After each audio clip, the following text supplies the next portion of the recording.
Halo semua, pada video ini saya akan menjawab pertanyaan dari John Vanoy yang memberikan komentar seperti ini. Saya bantah kalau Anda katakan bahwa surga dan neraka bukan suatu kebenaran. Kalau bukan suatu kebenaran, kenapa Yesus banyak menekankan soal surga dan neraka di dalam Injil? Hati-hati bro bikin konten seperti ini. Ada satu ayat di Alkitab tentang Lazarus dan orang kaya. Coba jelaskan makna dari ayat ini. Tuhan Yesus memberkati. Oke, kita mulai aja ya.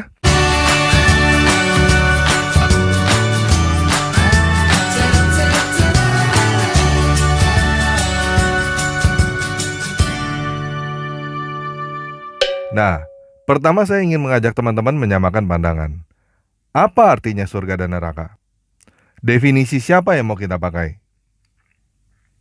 Buat teman-teman yang belum tahu, definisi surga tetangga kita yang di seberang itu adalah tempat di mana kesibukan para lelaki nanti di dalam surga adalah... Malu saya mengatakannya. Apakah ini definisi surga dalam Kristen? Ini yang saya maksud bahwa surga dan neraka bukan suatu kebenaran. Setiap orang bisa ngarang cerita seenaknya tentang surga neraka. Buat teman-teman kita yang keturunan Cina, dalam tradisi penghormatan terakhir kepada orang yang sudah meninggal, biasanya bakar rumah-rumahan, mobil-mobilan, dan uang-uangan. Untuk apa mereka melakukan hal itu? Karena ada yang berkata, supaya nanti orang tua kamu punya uang, punya rumah, punya mobil di surga. Kamu gak kasihan kalau orang tua kamu nanti gak punya apa-apa di surga? Orang tua kamu sudah membesarkan kamu dari kecil. Masa sih kamu gak mau berbakti kepada orang tua? Gak mau menghormati orang tua? Balas budi supaya orang tua kamu senang di surga? Nah, salah satu hal yang membuat warga keturunan Cina sulit menerima Yesus adalah ada yang berkata bahwa nanti kalau anak kamu masuk Kristen, anak kamu akan menjadi anak yang tidak berbakti. Kenapa dianggap anak yang tidak berbakti? Karena di dalam ajaran Kristen, tidak ada upacara bakar uang-uangan, rumah-rumahan, mobil-mobilan ketika ada orang yang meninggal.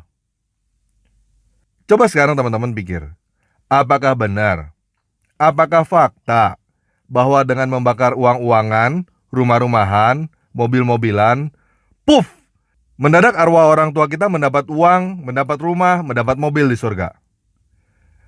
Ataukah faktanya para pedagang uang-uangan, rumah-rumahan, dan mobil-mobilan itu mendapat manfaat atas meninggalnya orang-orang yang kita kasih? Coba pikir benar-benar. Apakah dengan membakar uang-uangan, mobil-mobilan, rumah-rumahan, kamu menjadi anak yang berbakti? Begini guys, kalau kamu mau menjadi anak yang berbakti, anak yang menghormati orang tua, kalau kamu mau balas budi orang tua kamu, lakukan ketika orang tua kamu masih hidup. Kalau kamu baru mau berbakti ketika orang tuamu sudah meninggal, itu udah telat guys. Nah, sekarang apakah teman-teman sudah bisa mengerti ketika saya berkata bahwa surga neraka bukanlah suatu kebenaran? Kebenarannya, kenyataannya, faktanya, kita semua pasti mati. Nah, bagaimana dengan surga neraka yang ada di dalam Alkitab? Sebelum saya menjelaskan hal ini, yuk kita baca definisi surga neraka yang ada di dalam kamus. Surga adalah alam akhirat yang membahagiakan roh manusia yang hendak tinggal di dalamnya. Dalam kurung dalam keabadian. Yang kedua, kayangan, tempat kediaman Batara Guru Siwa, surga loka. Neraka adalah alam akhirat, tempat orang kafir dan orang durhaka mengalami siksaan dan kesengsaraan. Yang kedua, sial, celaka.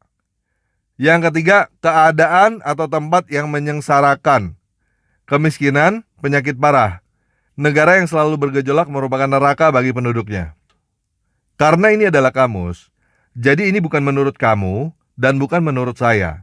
Ini menurut standar bahasa Indonesia. Oke? Intinya, surga dan neraka adanya di alam akhirat. Betul gak? Nah, sekarang saya mau tanya kepada teman-teman yang Kristen. Kita berdoa Bapa kami yang ada di dalam surga kan? Kira-kira benar gak kalau kita berdoa Bapa kami yang ada di dalam akhirat? Coba kita baca Matius 22 ayat 32. Kalian silakan baca yang terjemahan Lai. Saya akan bacakan yang terjemahan tanpa ragi. Aku adalah aku, dewanya Abraham, juga dewanya Ishak, juga dewanya Yakub. Dia bukanlah dewa para jenazah, tetapi dewanya yang pada hidup. Jadi apakah Bapak kita adanya di dalam akhirat? Di dunia orang mati? Enggak kan? Jadi apa artinya surga yang ada di dalam Alkitab? Kata surga yang ada di dalam Alkitab, bahasa Ibraninya disebut dengan kata Hasyamayim. Di dalam bahasa Yunani, disebut dengan kata Horanos dengan Omikron, dan kata Horanos dengan Omega. Perbedaan antara menggunakan Omikron dan Omega adalah singular dan plural singular. Nah, apa artinya Hasyamayim dan Horanos ini? Yuk kita baca Kejadian 1 ayat 1. Bereshit bara Elohim et Hasyamayim ve'et haaretz.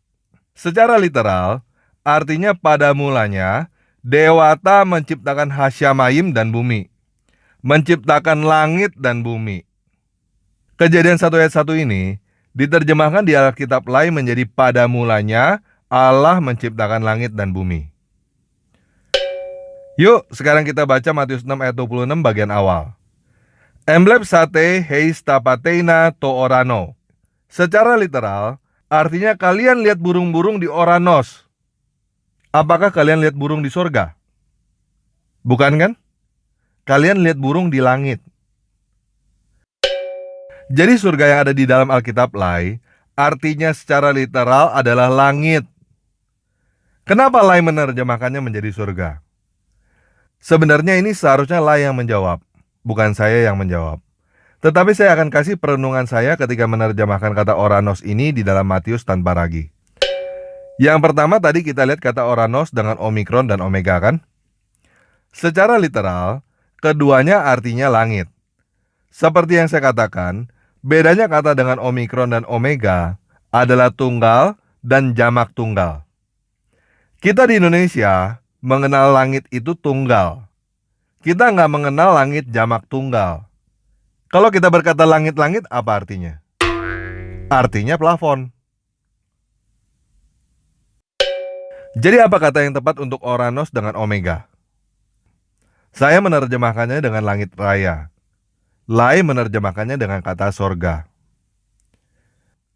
Begini, peradaban orang zaman dulu tidak mengenal yang namanya surga neraka. Kenalnya langit bumi, hidup mati. Kita bisa lihat contohnya selain dalam bahasa Ibrani dan Yunani adalah bahasa Cina. Di dalam bahasa Mandarin, surga dan langit menggunakan satu kata yang sama, yaitu Tien. Bapa surgawi dalam bahasa Mandarinnya adalah Tien Fu, Bapa langit. Di Indonesia, di budaya kita mengenal surga dan langit itu berbeda. Ketika Lai menerbitkan Alkitab, Lai harus mendapatkan persetujuan dari PGI. Jika tidak ada kata surga di dalam Alkitab Lai, PGI akan bertanya, jadi orang Kristen gak masuk surga dong? Bukankah Lai akan dianggap sesat kalau begitu? Kalau Lai menerjemahkan Oranos menjadi surga secara konsisten, Matius 6 ayat 26 menjadi pandanglah burung-burung di sorga. Jadi ada pertanyaan lagi kan? Burung yang mana yang ada di sorga? Jadi kenapa Lai menerjemahkan dengan kata sorga? Menurut saya, karena gereja yang mau. Karena kamu yang mau. Oke? Tetapi ada satu dampak yang menurut saya agak fatal dalam menerjemahkan Hasyamayim dan Horanos menjadi sorga. Dampaknya adalah membuat orang berpikir bahwa kerajaan sorga yang dimaksud Yesus adalah nanti setelah mati. Setelah mati baru masuk surga. Jadi timbul pemikiran kalau mau bertobat terima Yesus dan dibaptis, nanti aja kalau udah mau mati. Kalau teman-teman gak percaya hal ini, silakan survei kepada banyak orang, tanyakan kepada mereka, benar gak kalau mau masuk surga itu harus mati dulu? Nah, apakah surga yang seperti itu yang dimaksud Yesus dengan Bapa kami yang ada di dalam surga? Apakah itu yang dimaksud Yesus dengan kerajaan surga sudah datang? Bukan guys. Bisa paham nggak kenapa saya menerjemahkan Matius 6 ayat 9-10 menjadi Ayah kami di dalam semesta langit, dikuduskanlah namamu, datanglah kerajaanmu, terjadilah keinginanmu di atas bumi juga seperti di dalam langit raya. Matius 18 ayat 4. Jadi siapa yang merendahkan hatinya sendiri seperti anak ini, dia adalah yang lebih besar di dalam kerajaan semesta langit raya. Bisa paham ya? Nah, bagaimana dengan neraka? Silakan teman-teman cari, apakah ada kata neraka di dalam perjanjian lama? Karena saya nggak ketemu satu pun ada kata neraka di dalam perjanjian lama. Musa berkata di dalam Ulangan 30 ayat 19, Aku memanggil langit dan bumi menjadi saksi terhadap kamu pada hari ini. Kepadamu kuperhadapkan kehidupan dan kematian, berkat dan kutuk. Pilihlah kehidupan, supaya engkau hidup, baik engkau maupun keturunanmu. Kita lihat di situ, pilihannya adalah kehidupan dan kematian, berkat dan kutuk, bukan surga dan neraka. Iya kan? Bagaimana dengan perjanjian baru? Yesus banyak berbicara tentang neraka di dalam perjanjian baru. Mari kita lihat Matius 10 ayat 28 Alkitab terjemahan Lai. Dan janganlah kamu takut kepada mereka yang dapat membunuh tubuh, tetapi yang tidak berkuasa membunuh jiwa. Takutlah terutama kepada Dia yang berkuasa membinasakan baik jiwa maupun tubuh di dalam neraka. Mari kita lihat apa kata yang digunakan di dalam bahasa Yunani. Phobeste demalon tondunamenon, kai psuchen, kai soma, apoleisa en gene. Kita lihat kata yang digunakan adalah gene, Gehenna. Kata Gehenna ini muncul di dalam perjanjian lama di Yeremia 7 ayat 31 dan Yeremia 19 ayat 2-6. Silakan teman-teman baca sendiri ya. Singkatnya, buat teman-teman yang belum tahu apa itu Gehenna, Gehenna adalah sebuah lembah di Yerusalem yang dipercaya sebagai tempat terkutuk. Sekarang mari kita lihat cuplikan video ini tentang Gehenna itu seperti apa. Jerusalem rests on the edge of two valleys, the Hinnom and the Kidron. Both of these valleys do not have a pleasant history. The Hinnom Valley is where some of the kings of Judah sacrificed their children by fire to Moloch, who is believed by some scholars to be Satan. So this is the Kidron Valley, and right in the bottom of there, in that hill, it is still uninhabited. Like the only place in entire Jerusalem that is still nothing there. You can see right there.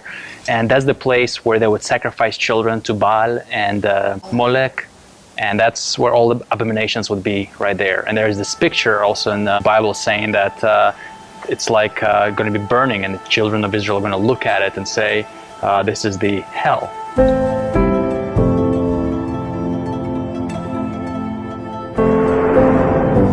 And what's interesting is the word hell in Hebrew, that's Gehenom. And Gehenom comes from Gehenna, or Gehenna. And that's this valley, the name of this valley. That's where it comes, the word hell.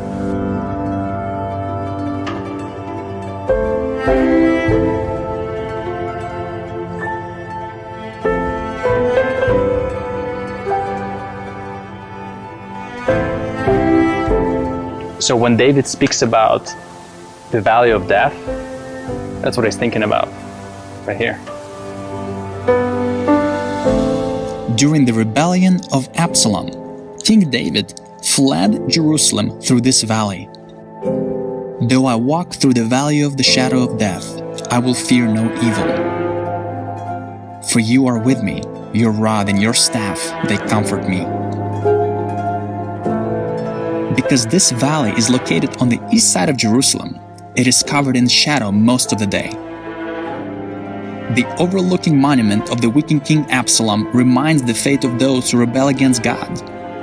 The burial caves scream death, and the adjacent valley of Hinnom points to the eternal lake of fire. So it makes sense for David to write these words as he fled from Absalom. But it even makes more sense to apply it to Jesus. When Jesus was captured in Gethsemane, he had to actually walk through this valley and into Jerusalem.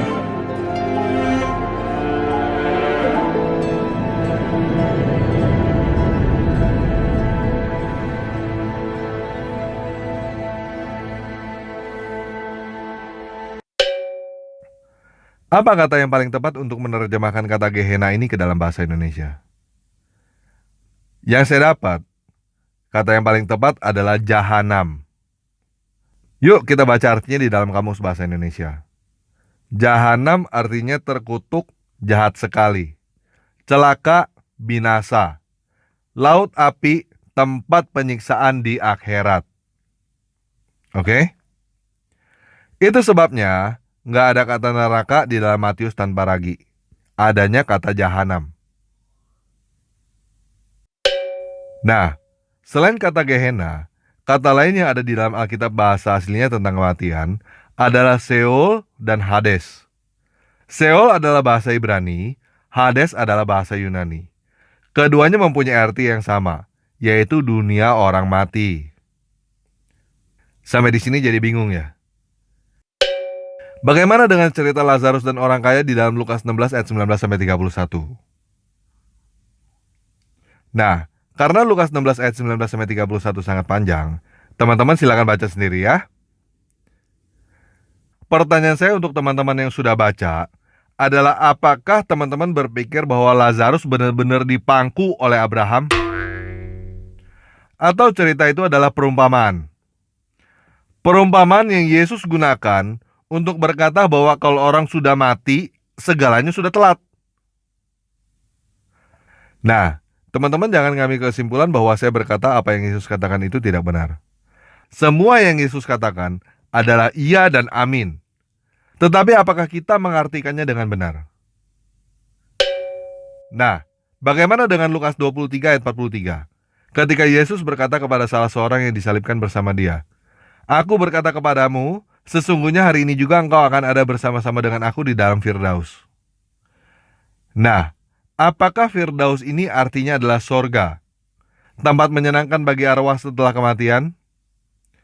Kali ini saya mesti jawab saya nggak tahu guys, karena saya belum mati. Tapi yang pasti, Firdaus adalah taman.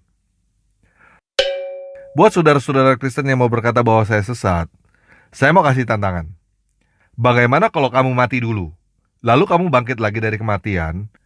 Setelah itu, baru kamu katakan saya sesat, dan kamu ajarin saya surga dan neraka yang benar itu seperti apa. Oke? Jadi maksud saya begini guys, saya tidak mau terlalu berspekulasi mengartikan apa yang terjadi di dalam akhirat berdasarkan perkataan Yesus. Perkataan Yesus adalah iya dan amin. Dia tahu apa yang terjadi setelah kematian. Tetapi saya nggak tahu. Yang saya tahu pasti adalah hidup dan mati. Mati artinya ya nggak hidup. Di dalam Matius 9 ayat 24, Markus 5 ayat 39, Lukas 8 ayat 52, Yesus menyebut seorang anak yang sudah mati dengan sebutan tidur. Dan Yesus membangkitkan anak itu dari tidurnya, dari kematiannya. Yohanes 11 ayat 11, Yesus berkata bahwa Lazarus telah tidur dan dia mau pergi untuk membangunkan Lazarus. Yohanes 11 ayat 13 menjelaskan bahwa maksud Yesus tertidur adalah mati. Jadi begini guys, mendingan kita ngomongin yang pasti-pasti aja. Satu hal yang saya tahu dengan pasti adalah Yesus bangkit dari kematian dan hidup abadi. Di dalam Yohanes 6 ayat 54-55 Yesus berkata, "Barang siapa makan dagingku dan minum darahku, ia mempunyai hidup yang kekal, dan aku akan membangkitkan dia pada akhir zaman. Sebab dagingku adalah benar-benar makanan, dan darahku adalah benar-benar minuman." Jadi maksud saya begini, apa yang terjadi pada kita setelah kita mati, adalah kita mati. Mati ya nggak hidup. Dan Yesus berkata bahwa ini adalah tidur. Jadi surga neraka yang seperti definisi di dalam kamus, paling top adalah mimpi panjang. Surga adalah mimpi indah, neraka adalah mimpi buruk. Tetapi mimpi tetap aja adalah mimpi. Untuk apa mimpi indah itu kalau cuma mimpi? Mati tetap aja artinya mati. Mati itu ya nggak hidup. Bagi saya, mimpi indah atau mimpi buruk di dalam kematian itu, tetap aja itu adalah kabar buruk. Saya mati. Tetapi kebangkitan Yesus adalah kabar baik. Suatu saat nanti kita akan bangkit dari kematian adalah kabar baik. Kita hidup. Jadi yang penting bukan arwah kita di mana setelah kita mati. Yang penting adalah kalau kita ada di dalam Yesus dan Yesus ada di dalam kita, nanti kita akan bangun dari tidur itu dan hidup abadi bersama-sama dengan Yesus di dalam langit dan bumi yang baru. Nah, bagaimana dengan orang-orang yang belum pernah mendengar sama sekali tentang Yesus? Begini, saya nggak tahu. Saya bukan hakimnya. Hakimnya itu Yesus. Dan dia adalah hakim yang adil. Di dalam Yohanes 5 ayat 29-30, Yesus berkata, "Janganlah kamu heran akan hal itu. Sebab saatnya akan tiba bahwa semua orang yang ada di dalam kuburan akan mendengar suaranya. Dan mereka yang telah berbuat baik akan keluar dan bangkit untuk hidup yang kekal. Tetapi mereka yang telah berbuat jahat akan bangkit untuk dihukum." Di dalam Matius 12 ayat 41-42 dan Lukas 11 ayat 31-32, Yesus berkata bahwa orang-orang Niniwe dan Ratu Selatan akan bangkit dan ikut menghakimi. Orang-orang Niniwe dan Ratu Selatan itu bukan orang-orang Kristen kan? Bukan orang-orang Yahudi kan? Dan belum pernah dengar tentang Yesus kan? Jadi menurut saya, Yesus nggak akan mengadakan pemeriksaan KTP atau pemeriksaan kartu jemaat nanti. Saya percaya apa yang nanti Yesus tanyakan adalah seperti ini. Apakah ketika aku lapar, kamu memberikan aku makanan? Apakah ketika aku haus, kamu memberikan aku minum? Apakah ketika aku telanjang, kamu memberikan aku pakaian? Segala sesuatu yang kamu lakukan untuk salah satu saudaraku yang paling hina ini, kamu telah melakukannya untuk aku. Mana talenta yang sudah aku berikan kepadamu?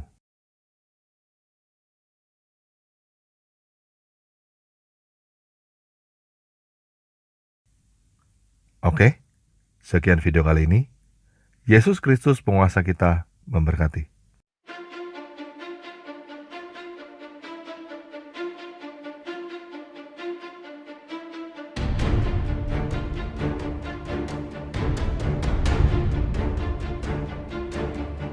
И увидел я новое небо и новую землю,